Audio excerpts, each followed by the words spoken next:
WHO sudah jadi WHO ya sekarang. Demikian diskusi singkat saya dengan sahabat saya via Zoom dari tempat tinggalnya di Ubud, Bali. Dia seorang yang sudah bebas hidupnya, memilih tinggal di Bali, warga negara Australia sih sebenarnya. Dan saya yakin sebentar lagi dia jadi warga negara Indonesia. Dia suka banget Bali. Iya betul, World Health Organization sudah jadi China Health Organization. Itulah celetukan dari sahabat saya, seorang doktor ilmu ekonomi asal Australia tersebut. Dia penggemar Steve Bannon, di mana saya berseberangan dengan Steve Bannon. Steve Bannon adalah penasihat politik Trump, pro nuklir, tidak setuju dengan climate change. Baginya, climate change itu adalah rekayasa kaum seperti saya yang anti fossil oil, anti batu bara, pro baterai. Mungkin mentang-mentang saya punya pabrik litium walaupun masih kecil. Sebagai pendukung Bannon, dia anti WHO yang sekarang lagi main mata dan main kaki dengan Partai Demokrat dan Cina. Dalam interview di acara terkenal Larry King Show minggu lalu yang saya tonton di Russian Today, berdasar data intelijen, Cina memanipulasi data tentang COVID-19. Manipulasi ini sejak day one. Karena ketidakjujuran data inilah seluruh dunia terkecoh yang menjadikan banyak negara tidak come up dengan kebijakan yang benar dalam menangani corona.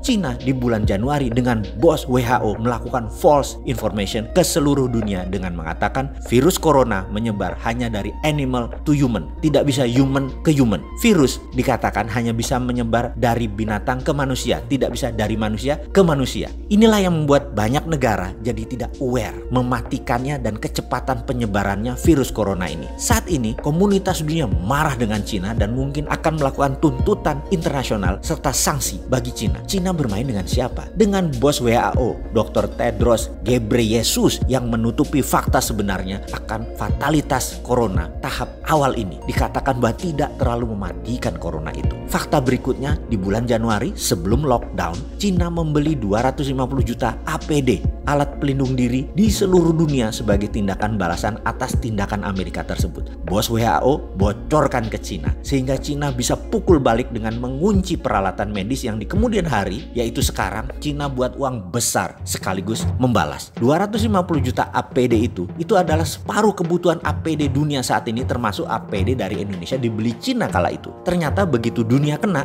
dunia tersadar karena dikatakan tidak mematikan, ternyata mematikan, sehingga dalam false information yang jadi acuan banyak negara yang melonggarkan pertahanan pandemiknya termasuk Indonesia. Ternyata begitu kita menyadari laporan dari berbagai negara selain negara maju yang sistem kesehatannya baik, tingkat kematiannya 4%-an, apalagi sistem kesehatan tidak baik bisa 9% seperti Indonesia. Dunia panik, termasuk Indonesia yang agak telat sadar dan baru ngeh bahwa ternyata corona 9% tingkat kematiannya di Indonesia. Akhirnya dunia beli balik APD tersebut dengan harga 10 kali lebih mahal. Nggak heran APD dari Cina itu buatan Indonesia kan, yang kayak kemarin itu Pak Ganjar melihat datanya. Indonesia pun jadi korban kong kali kong WHO dengan Cina. Strategi oknum WHO dan Cina ini sudah jadi perbincangan internasional. Dunia sekali lagi marah. Itu pun Indonesia masih ada aja pejabat yang membela Cina loh, dan masih nggak sadar bahwa bahaya corona. Bayangkan rencana jahat mereka kemudian itu, yaitu geng demokratnya Joe Biden CS, Clinton Foundation,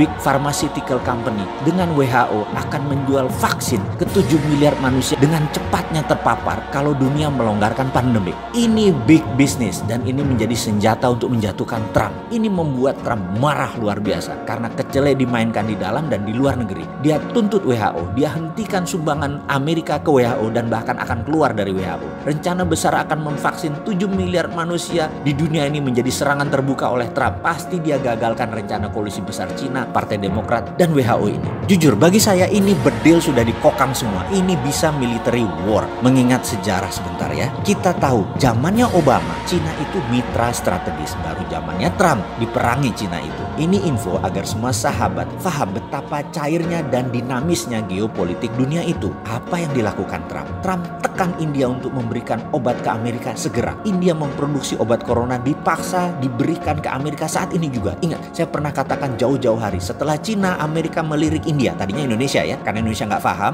jadi melirik India. Amerika bangun India persis seperti dukungan Amerika di tahun 2000-an, di mana 30% pabrik Amerika dipindahkan ke Cina. Sekali lagi, saya ingatkan, obat vaksin corona India nanti rajanya. Sahabat, data ini valid dan ada di mana-mana. Terbuka kok data ini, cek aja. Steve Bannon yang terang-terangan membuka aib WHO ini ini. Ceklah marahnya Trump dengan dunia farmasi Amerika yang ternyata main dua kaki dukung dan angkat Trump di awal lalu dibanting kemudian mereka pindah ke Partai Demokrat. Anthony Fauci, Director of National Institute of Allergy and Infection Disease, sebagai orang Trump di dalam penyelesaian Coronavirus Task Force, adalah orang yang bermain di 6 presiden Amerika, adalah juga orang di balik SARS dan AIDS dengan ciptaannya di Perancis. Ini salah satu yang memulai skenario biological warfare ini sejak awal dari pihak Amerika. Sekarang di COVID-19 kita sudah menemukan fakta ada pengayaan atau enrichment, ada unsur AIDS di dalamnya virus tersebut hingga menyerang imunitas korban. AIDS, SARS, COVID-19, Anthony Fauci. Sound familiar? Udah mulai nyambung? Oke, bajingan kabeh mereka itu. Inilah kejamnya dunia saat ini yang kalau kita tidak paham, ini seakan-akan hanya pandemik cacar seperti biasa.